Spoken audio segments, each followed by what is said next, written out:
Hello, YouTube Packers fans and good folks like NFL folks in general.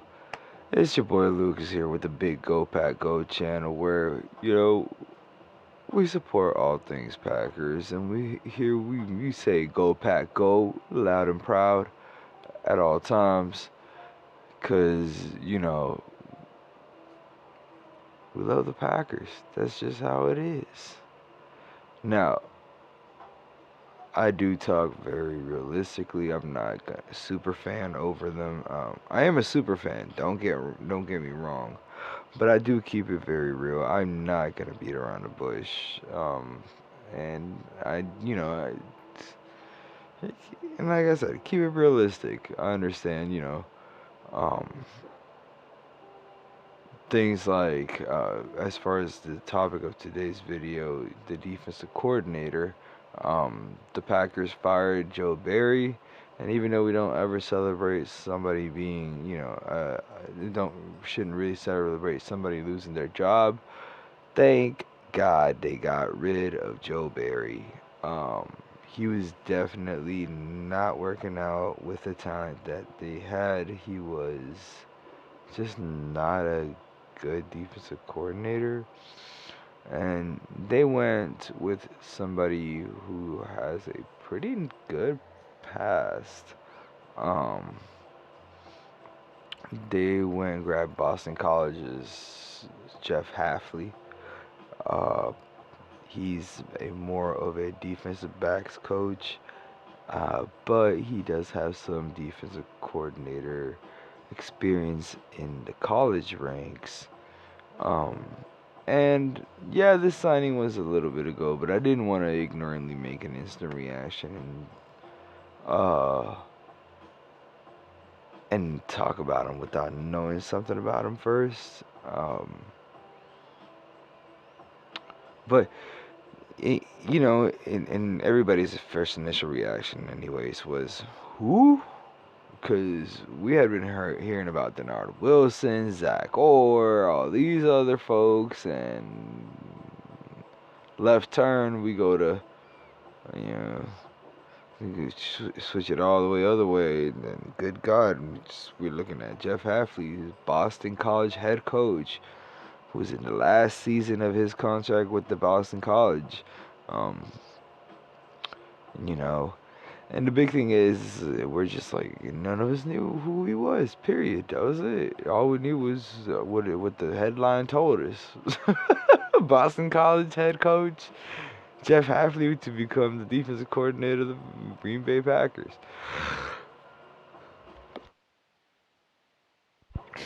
Sorry. But it's just truly, it was crazy. Now it's good to know that the Packers haven't changed, right? Because the Packers are known for grabbing these unknown coaches for the most part. And they'll just or if they grab well-known coaches, most of the time it's not. I mean, Mike Pettin is the last one I remember that they grabbed. That's like a very well-renowned, like. That's because Mike Pettin was actually on the with the Browns, and when he was with the Browns, so was Jeff Hafley. Um, Now Jeff Hafley has a really good record working with defensive backs as far as like the Browns in the seasons where they were dominant defensively. Um, the 49ers when Richard Sherman was there and a few other folks, and I think Richard Sherman was there if I'm not mistaken. But they were, um, they apparently went from like the one of the bottom defenses in the from the secondary to one of the top secondaries. I think top 10, top 12, something like that. It's like 11th or something like that. Either way, the jump was significant and uh, definitely seemed like, it sparked the 49ers having an amazing defense now. I wouldn't say amazing, but they got one of the better defenses for sure. Um, and then he went on to Ohio State, which had went from like one of the worst defenses to one of the top. He went to Ohio State as a co-defensive or defensive coordinator, and they went till they became the top defense in the nation. And then I think after that season was when Boston College came calling and wanted to make him his their head coach. Now, being a head coach is a lot different than being a defensive coordinator because a head coach is focused on offense and defense on both sides, and in the college it's a little different because they're more focused on the NILs and all the other things. It's a money thing. Um, but these uh, you being a defensive coordinator, you're just focused on that. Especially in the NFL, you're just focused on working with the defense, and that might be good for an athlete considering that he is just specializing in defensive backs, and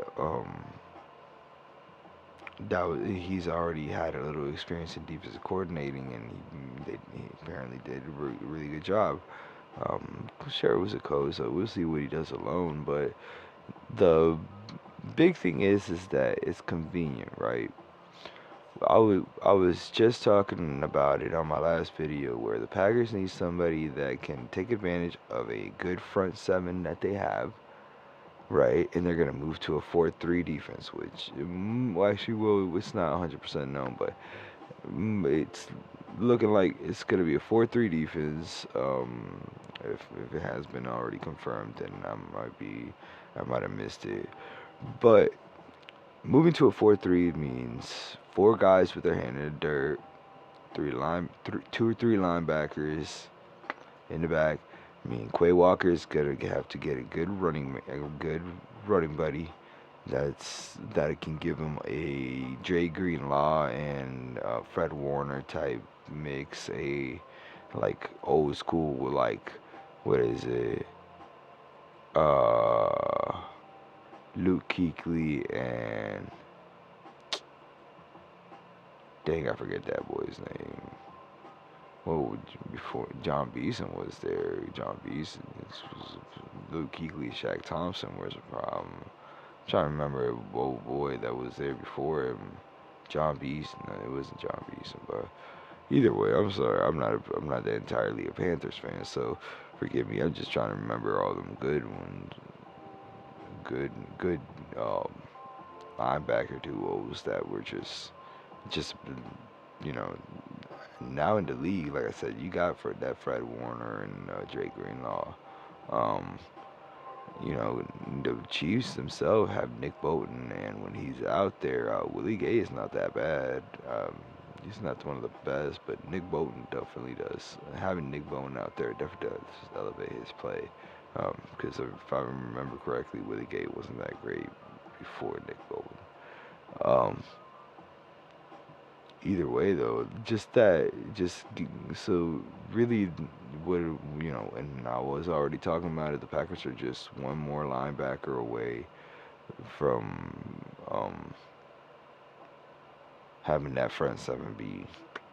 Unfortunately, it does mean that Devondre Campbell is probably the odd man out, but to be fair, he gave us two or three, 2.5 good seasons. Because this season was really like up and down play. He was good, and sometimes he wasn't, and it's okay.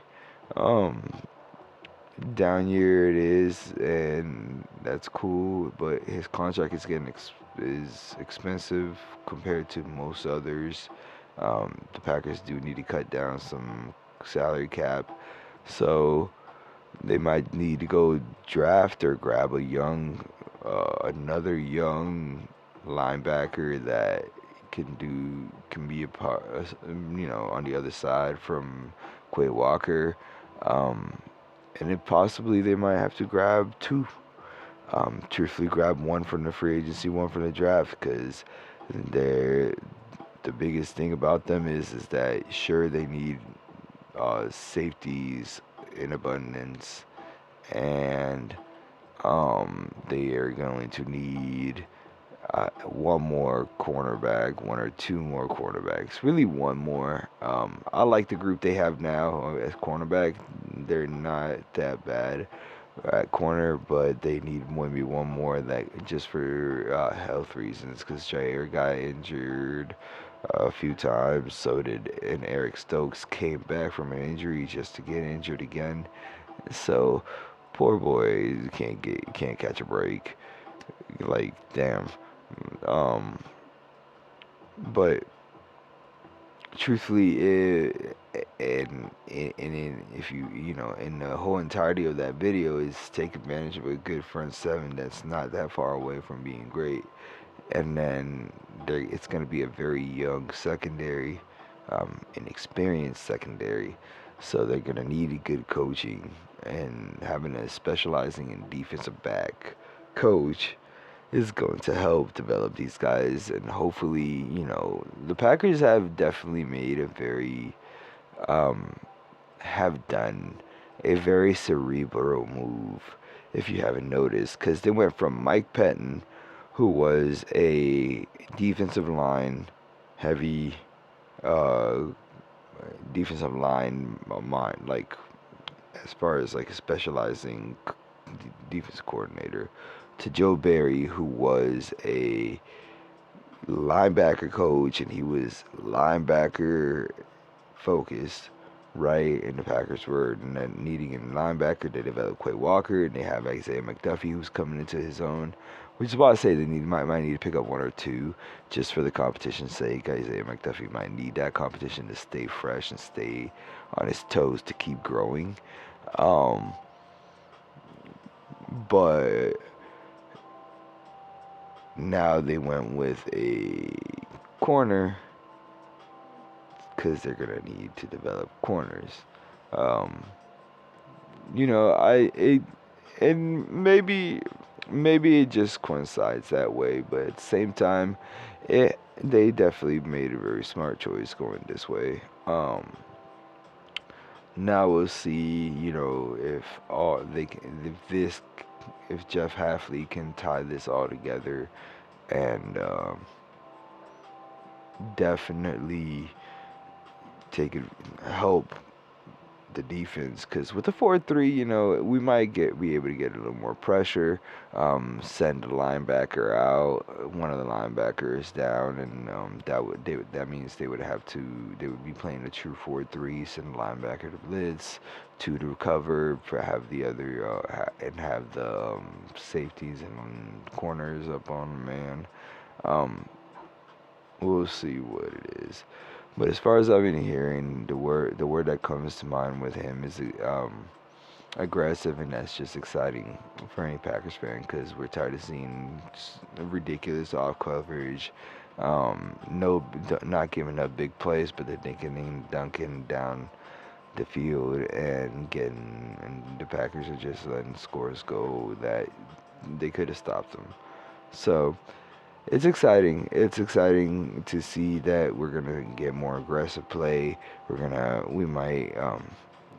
go through our growing pains just like this season did, but hopefully, by the end of the season, the by the end of the season they're clicking just like this Packers' young offense was doing, and we'll have a very good opportunity to go contend for that Super Bowl.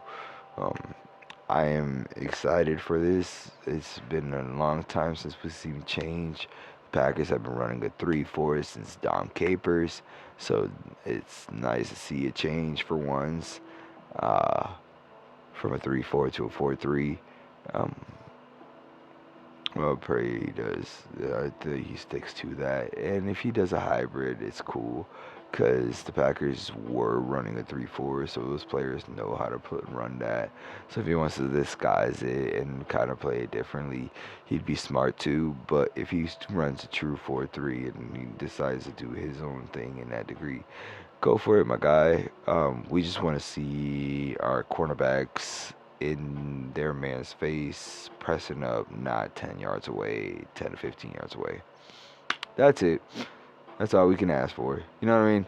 But y'all let me know what y'all think down below. If it would have been better for them to go grab a big name head coach or a big name defensive coordinator, or if having something new with the young coach is gonna help them. But either way, we'll see y'all in the next one. And before I'm out of here, y'all already know what it is. Go Pack Go!